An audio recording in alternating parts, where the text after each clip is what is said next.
আমরা কোন আল্লাহর ওলির দুশ্মন না, কোন আল্লাহর ওলির বিরোধী আমরা না। তবে কোন আল্লাহর ওলির কবরকে কেন্দ্র করে, মাজারকে কেন্দ্র করে শিরিক যদি কেউ করে, বেদাত যদি কেউ করে, কেউ যদি গঞ্জিকা সেবন করে,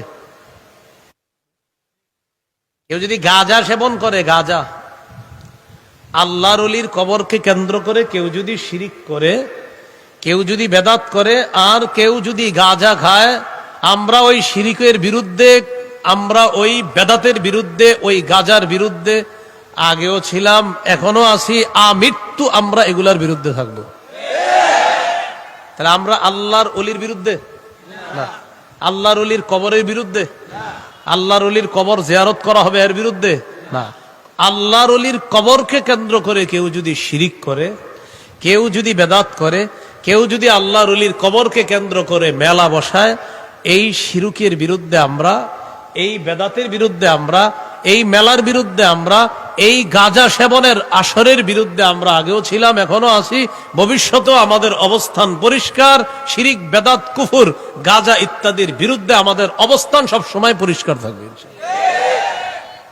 তো এই বিষয়টা না অনেকে গুলায় ফেলছে, গুলায় ফেলে আমাকে, আপনাকে, আমাদেরকেও শত্রু বানাচ্ছে। আমাদেরকে কেমন জানি বুঝাইতে চাইতেছে যে আমরা শত্রু, আমরা সম্প্রীতি চাই না, এমনটা বুঝায়, এরকম একটা ভাবসাব। সহিহ বুখারীর বর্ণনা 427 নম্বর হাদিস। এই হাদিসের বর্ণনাকারী আম্মাজান আয়েশা সিদ্দিকা রাদিয়াল্লাহু তাআলা আনহা, তিনি বলেন, নবীজির দুই বিবি উম্মে হাবিবা, উম্মে সালামা রাদিয়াল্লাহু তাআলা আনহুমা, তারা দুইজন হাবশায় একটা গির্জা দেখছে, গির্জা, ফিহা তাসাবির, গির্জার মধ্যে অনেকগুলা ছবি দেখছে। ছবি, গির্জা বলতে আমাদের মাথায় কি আসে? একটা ধর্মের ইবাদত খানা, একটা ধর্মের মানুষের কি খানা? ইবাদত খানা, গির্জা। তো এইগুলা একটা ধর্মের মানুষের ইবাদত খানা। তো এই ইবাদত খানার মধ্যে দেখে কি? তাসাবির, ছবি, মূর্তি। ফাযাকারাতা লিন-নবী সাল্লাল্লাহু আলাইহি ওয়াসাল্লাম, নবীজির দুই বিবি ব্যাপারটা আল্লাহ রাসূলের কাছে জানাইলেন, হুজুর, আমরা হাবশায় একটা গির্জা দেখলাম, ইবাদত খানা দেখলাম, ইবাদত খানার মধ্যে দেখি কি? ছবি, মূর্তি, এগুলা দেখলাম। فقال رسول الله صلى الله عليه وسلم إن أولئك إذا كان فيهم الرجل الصالح فمات بنوا على قبره مسجدا। নবীজি বলেন, এরা হলো তারা, একদল মানুষ ছিল, তাদের মাঝে কোনো ভালো মানুষ যখন মারা যায়, মারা যাওয়ার পর ওই ভালো মানুষটা যেখানে কবর দেয়, কবরের উপর তারা একটা সেজদার স্থান বানাইতো। নাউজুবিল্লাহ, যেখানে কবর দিস উপরে একটা সেজদার স্থান বানায়।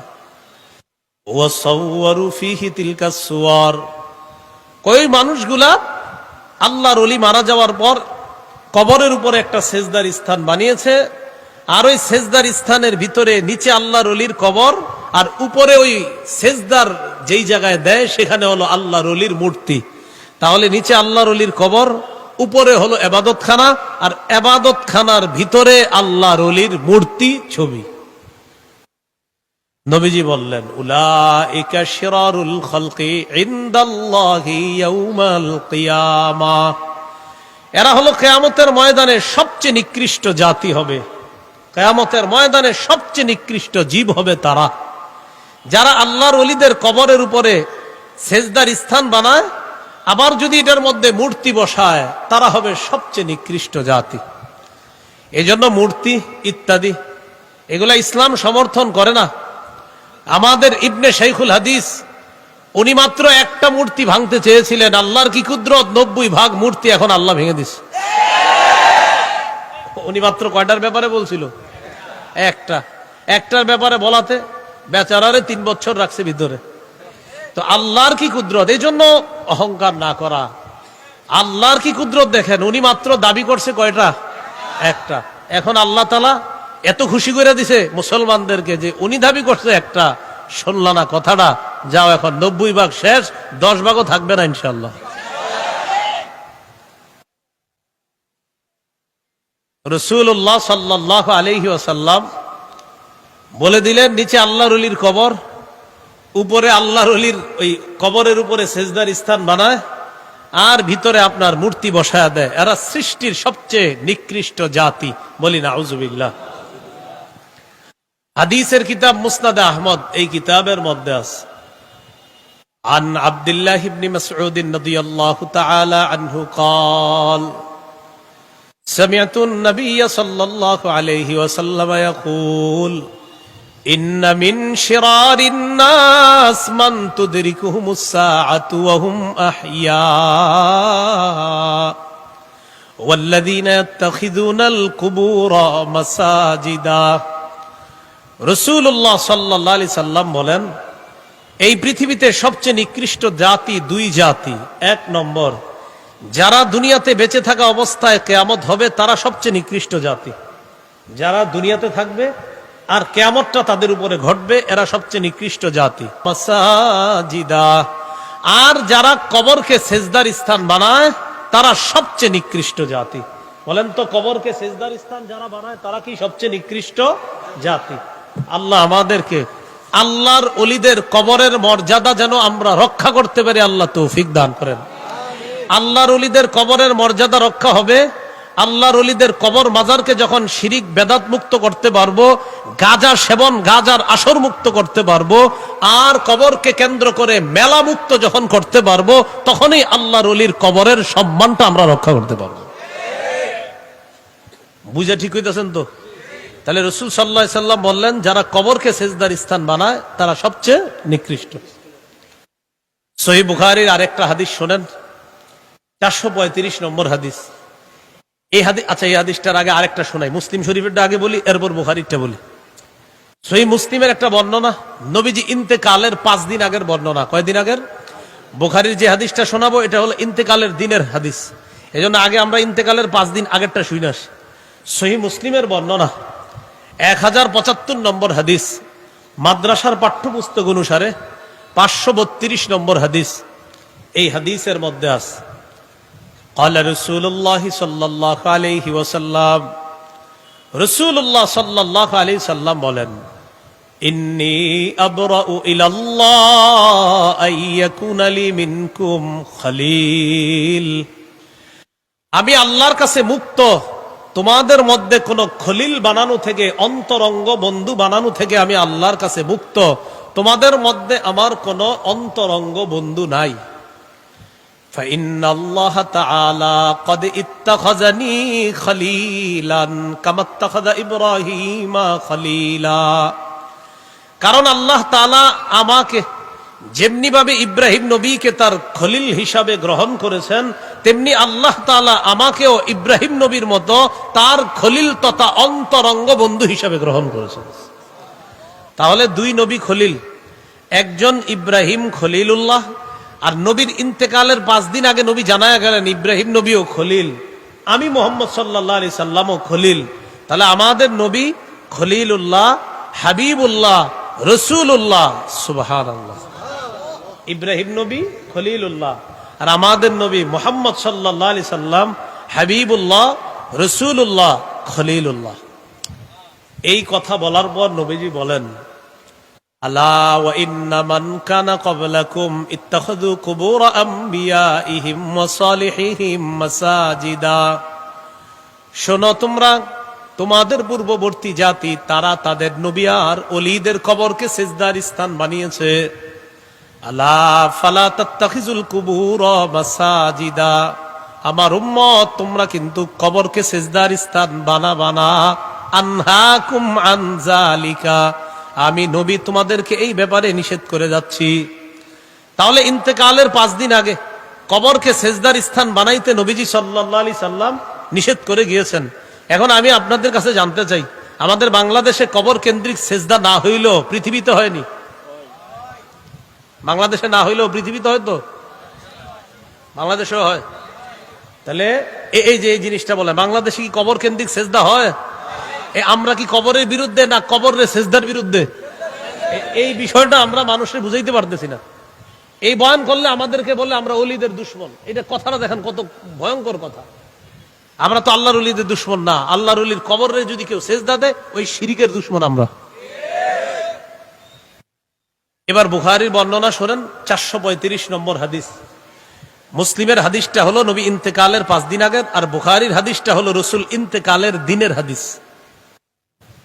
লাম্মা নুজিলা বিরাসূলিল্লাহি সাল্লাল্লাহু আলাইহি ওয়াসাল্লাম, যখন রাসূল সাল্লাল্লাহু আলাইহি সাল্লামের মুমূর্ষ অবস্থা হলো, নবীজি কি করলেন? মুমূর্ষ অবস্থায়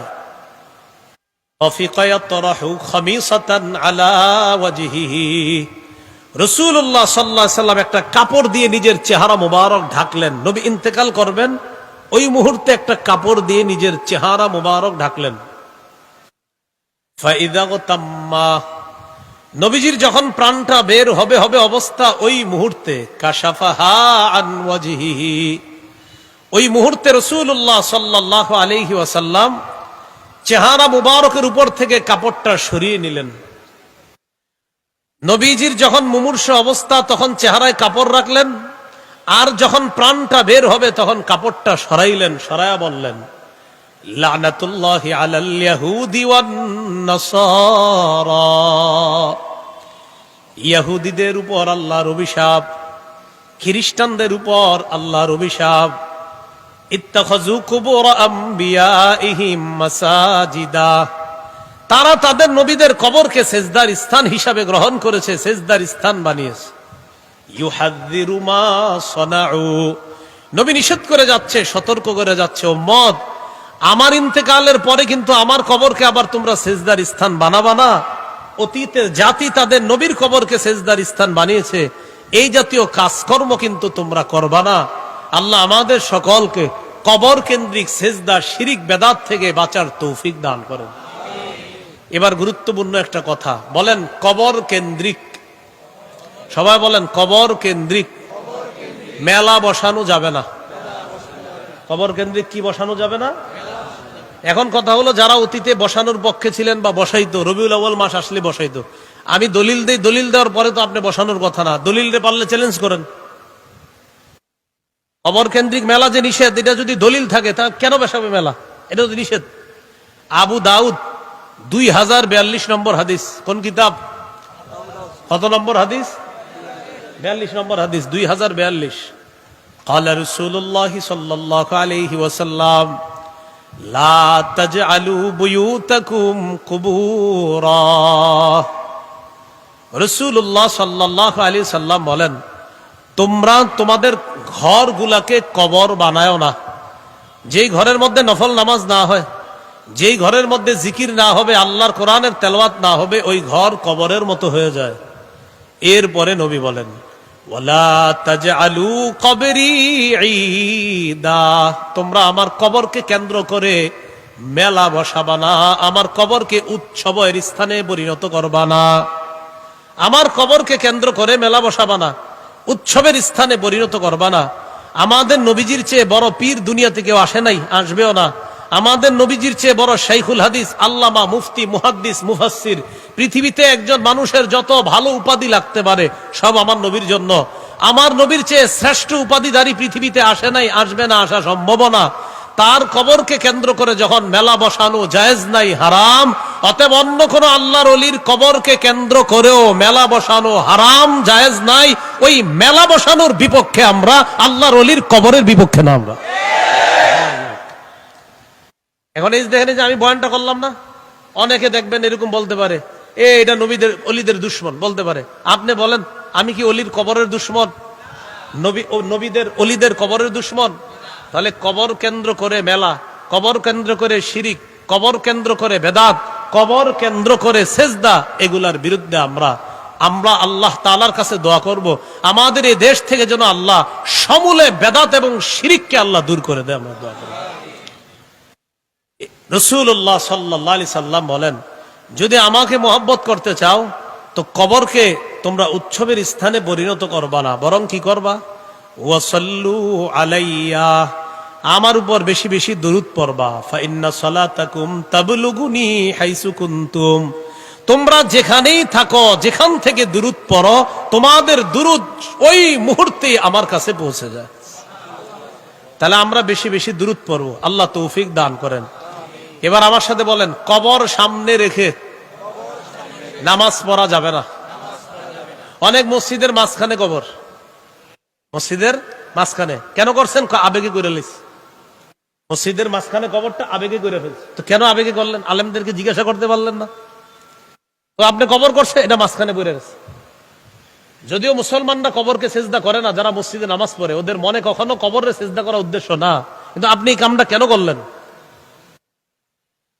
আবু দাউদের বর্ণনা 3229 নম্বর হাদিস, রাসূলুল্লাহ সাল্লাল্লাহু আলাইহি সাল্লাম বলেন, লা তাজলিসু আলাল কুবুর, তোমরা কবরের উপর বসবা না, কবরের উপর বসবা না। ওয়ালা তুসাল্লু ইলাইহা, কবর সামনে রেখে নামাজ পড়বা না। তোমরা কবরের উপর বসবা না, কবর সামনে রেখে তোমরা নামাজ পড়বা না। অনেক মসজিদে ওই অনেক আগে থেকে কবর, অর্থাৎ আপনার 30-40 বছর ধরে কবর। এখন এই মসজিদকে সম্প্রসারণ করবে এলাকাবাসী, তো কি করে? মহব্বতে হজরতের কবরটা মাঝখানে রেখে দেয়। তো এই কাজগুলা না করা, এই জন্য মসজিদের মাঝখানে কবর না হওয়া, এটা পাশে হতে পারে, মাঝখানে না হওয়া।